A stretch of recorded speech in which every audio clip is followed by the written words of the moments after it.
Hello and welcome to this new exciting episode of GDL that we are recording out of the Hyderabad studio here in India. And with me I have our guest for today, Amrit Sanjeev. Amrit is the lead organizer of Bangalore Android User Group. He is also an Android developer and has built some really interesting apps that are out there on the Play Store. One of the apps that he has on the Play Store is called Paperboy, and what Amrit plans to talk to us today about is his experience of using some of the innovative ways of getting customer feedback and making the app look much nicer in terms of the user experience, also fixing some of the bugs and issues.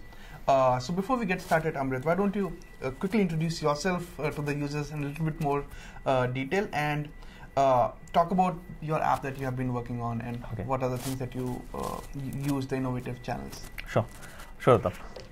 The app that I was actually working on was a newsreader application. I was using the Feedly backend to get the data and then give a very visual feel to actually how the news is actually conveyed to the user.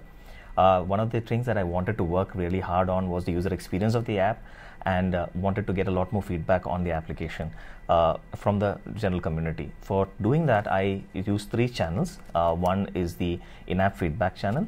The second one is using Google Plus communities, and the third one was using the alpha beta test channel.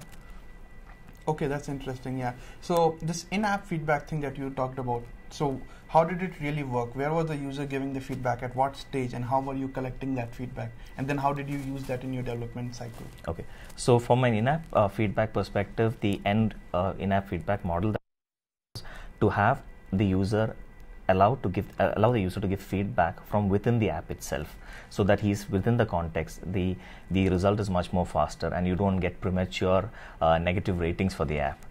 To measure the effectiveness of it, what I did was initially I gave a link for the user where the user could type in or send me an email with the feedback, and from there I improved upon by opening the email application within the app where they could send it again. And the third model was to have it within the app itself, and I saw that the amount of feedback and the relevance of the feedback increased multifold when I was using it within the application. Oh, that's interesting. Yeah, that's because you're getting feedback right from the user when he or she's using the app. I am pretty sure that feedback would be much more relevant. So I think that makes a lot of sense. What about the other things that you talked about, Google Plus communities and alpha beta channels? Like, how did you use them? Okay, to kind of improve the user experience of the app, what I actually did was I first identified the relevant communities within Google Plus, then gave them my application, the link to my application, and also the areas that I'm really looking forward to. For me, the 2 channels that really worked very well was Android apps and also the Android design community. Both of these communities gave great feedback. Some of them helped me quite a lot in terms of refining the app, getting those finer details right, and also telling me the perspectives and the rules behind how they engineer stuff. As an engineer, from a technical perspective, I was kind of okay doing things, but from a design perspective, there are new things that I learned from the community, and people were very open and willing to teach you, and that was the best part of it all. Perfect, yeah. And alpha beta channels? So the alpha beta channel, I saw a lot of benefit using that. So the way I had actually structured was that the alpha channel was used for within the app. So the nightly builds used to go within the app development team.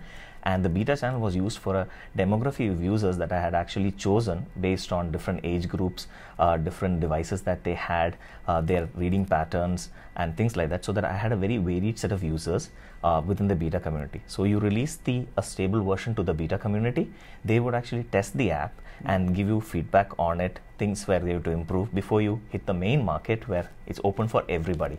So when the beta test channel is kind of giving the approval for what you have, then you had actually pushed it to the main community, and then the amount of feedback that you were getting in terms of changes were much lesser.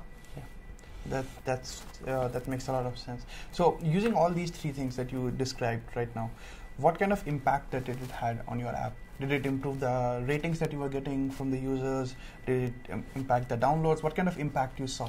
I saw an increase in downloads, definitely. The user experience of the app was increased dramatically because people were actually giving me that feedback. The third thing which I found which was most interesting was that my app rating did increase.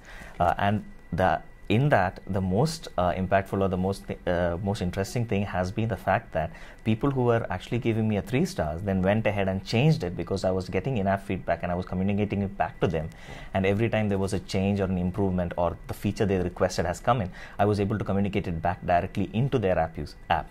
So when they were opening the app, they got the message that your feature has been implemented, and that made people very happy enough that they came back to the Play Store and changed the rating to a higher one. Yeah, now I would like to do that same thing. If I give a feedback to a developer and he or she goes back and implements it, it makes sense to go back and give a higher rating because they have implemented what you had requested for. So, perfect. Thanks. I think this is really interesting. So for our viewers, if someone wants to use some of the methods that you just described, what would be the starting point? How can they get started? Is there documentation available online that they can just go to? What would be your suggestion for that? Yeah, for the in-app feedback, there are actually libraries by which you can very quickly test. I tested 2 libraries, Apptentive and also Hockey App. There were 2 ones that I've actually tested and saw the differences. So they're very easy to integrate. They've been written in a way that you write minimal amount of code to integrate them within the app. And for Alpha Beta Test Channel, the developer.android.com has all the details for it. The Play Store also gives you the opportunity, gives you the interface to do that very easily. There is not much of a difficulty doing that, and you can manage your application very easily at that point. Mm-hmm. Perfect. Yeah, no, I think that makes a lot of sense. So thanks a lot once again, Amrit. It was a pleasure having you on our show today, and we will look forward to having you for more shows in future. So thanks a lot for sharing your insights, and all the best with your development projects. Okay. Thanks for the opportunity. Thanks, viewers. So with this, we'll sign off from this show, but do keep watching GDL shows as we continue to share some of the insights from developers across the world. Thanks once again. See you. Yeah.